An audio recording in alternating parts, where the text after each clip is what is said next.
بسم اللہ الرحمن الرحیم. السلام علیکم ویورز. ہائی ویورز، السلام علیکم. میں ہوں آپ کا ہوسٹ طیب رفیق اور آپ دیکھ رہے ہیں میرا چینل. آج آپ کو میں نزلہ زکام سے بچنے کے لیے اور نزلہ زکام سے محفوظ رہنے کے لیے ایک بہت آسان اور مؤثر جو شاندار بتانے کا طریقہ بتا رہا ہوں، جس کو استعمال کرنے سے نہ صرف نزلہ زکام سے انسان بچا رہتا ہے بلکہ احتیاطی طور پہ اگر استعمال کیا جائے تو نزلہ زکام ہوتا بھی نہیں ہے. اس میں صرف چند اجزاء ڈلتے ہیں جو کہ آسانی سے دستیاب بھی ہو جاتے ہیں اور ان کا زیادہ استعمال مشکل بھی نہیں ہوتا. تو اس کو میرا ٹائم ضائع کیا آپ کو اس کی تفصیل بتا دیتا ہوں.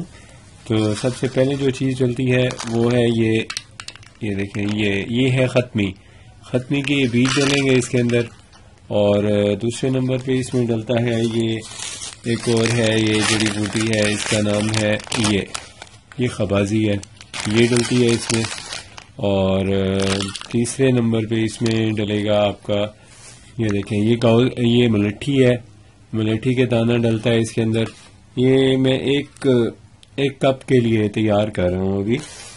اور اس میں ایک اور جو جڑی بوٹی ہے، یہ دیکھیں، یہ عناب ہے، اس کے تقریباً 5 دانے ڈلیں گے اس میں. یہ ایک کپ صبح شام یوز کرنا ہوتا ہے. اور اس میں ایک اور جڑی بوٹی ہے، یہ دیکھیں، یہ اڑوسا بوٹی ہے، یہ بہت مفید ہوتی ہے کھانسی کے لیے، یہ اس میں ایڈ کی جائے گی. اور یہ اڑوسا کے پتے ہیں، اس کو یوز کرنے سے کمزوری بھی ختم ہوتی ہے اور نزلہ زکام بھی ٹھیک ہو جاتا ہے. اور اگر نزلہ زکام نہیں ہے، احتیاطی طور پہ اگر اس کا استعمال کریں تو نزلہ زکام سے انسان یا وائرل جو فلو وغیرہ ہوتا ہے، نزلہ زکام فلو وغیرہ، تو اس سے بھی انسان بچا رہتا ہے. یہ دیکھیں، یہ گل بنفشہ، آپ کو بتایا نہیں، یہ گل بنفشہ ہے، یہ پھول ہیں بڑے، یہ اس کے اندر ڈلتے ہیں. اور آخر میں جو اس میں ڈلتا ہے، یہ ایک جڑی بوٹی ہے، یہ دیکھیں، یہ گاؤز بان ہے، یہ اس میں ڈلتی ہے. اور اب ان کی مقداریں آپ کو بتا دیتا ہوں کتنی ڈلتی ہے. یہ جو پھول ہیں گل بنفشے کے، یہ تقریباً آپ نے ڈالنے ہیں 10 روپے کے. گلاب کے صرف 5 دانے ڈالنے ہیں. گاؤز بان کے 3 پتے ڈالنے ہیں، ایسے بڑے بڑے، یہ گرین پتے ہوتے ہیں. اور ختمی خبازی 3 ماشے ڈالنی ہے. اور یہ جو اڑوسا بوٹی ہے، یہ بھی 3 ماشے ڈالنی ہے، یہ بھی ایسے ہرے رنگ کے پتے ہوتے ہیں. تو یہ جو آپ نے اس کی ترتیب کیا ہے، اس کو آپ نے بنا لینا ہے. تقریباً 1 گلاس کھولتے ہوئے پانی میں اس کو ڈالنے کے بعد آپ اس کو یعنی بوائل ہو جائے، بوائل ہونے کے بعد جب کلر چینج کرے تو آپ اس کو اتار لیں.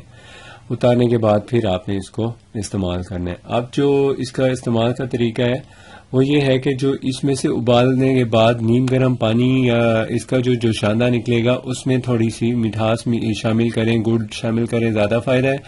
اور اگر گڑ کے بجائے آپ چینی وغیرہ کا استعمال کرتے ہیں تو وہ بھی شامل کر سکتے ہیں. اور اس کو بغیر کسی چیز کے بھی پیا جا سکتا ہے. تو یہ اس کی ترتیب ہے. صبح شام 1 کپ پی لینا چاہیے. اسے طبیعت کو بہت جلدی فائدہ ہوتا ہے. ٹھنڈا نہیں پینا اور منہ کے آگے ماسک لگائیں، یعنی نوز کو ٹھنڈی ہوا سے بچائیں. تو اب یہ جو آپ کو میں نے بتایا ہے، یہ تیار کر کے رکھا ہوا ہے میں نے، یہ دیکھیں، یہ ہے وہ، یہ والا یہ بنے گا اس طرح کا، یہ جو شاندار بنے گا، یہ آپ نے یوز کرنا ہوتا ہے. اور اس کے ساتھ ساتھ آپ کو چاہیے کہ آپ غذا میں اچھی گرم خوراک استعمال کریں، جیسے بھنا ہوا گوشت، اور اس کے ساتھ ساتھ ابلا ہوا انڈا، اس طرح کی چیزیں یوز کریں. لیکن ٹھنڈی چیزوں سے بہت احتیاط کریں. انشاءاللہ اس سے جلدی نزلہ زکام ختم ہو جاتا ہے. اور کھانسی وغیرہ یا بچوں کو اکثر ہو جاتا ہے کہ وہ نوزی بہتی رہتی ہے، وہ ٹھیک ہو جاتی ہے اس سے. ناظرین، اپنی صحت کا خیال رکھیے. بہت شکریہ. اللہ حافظ. اگر آپ نے ہمارا چینل سبسکرائب نہیں کیا تو پلیز سبسکرائب کر لیں. Thank you.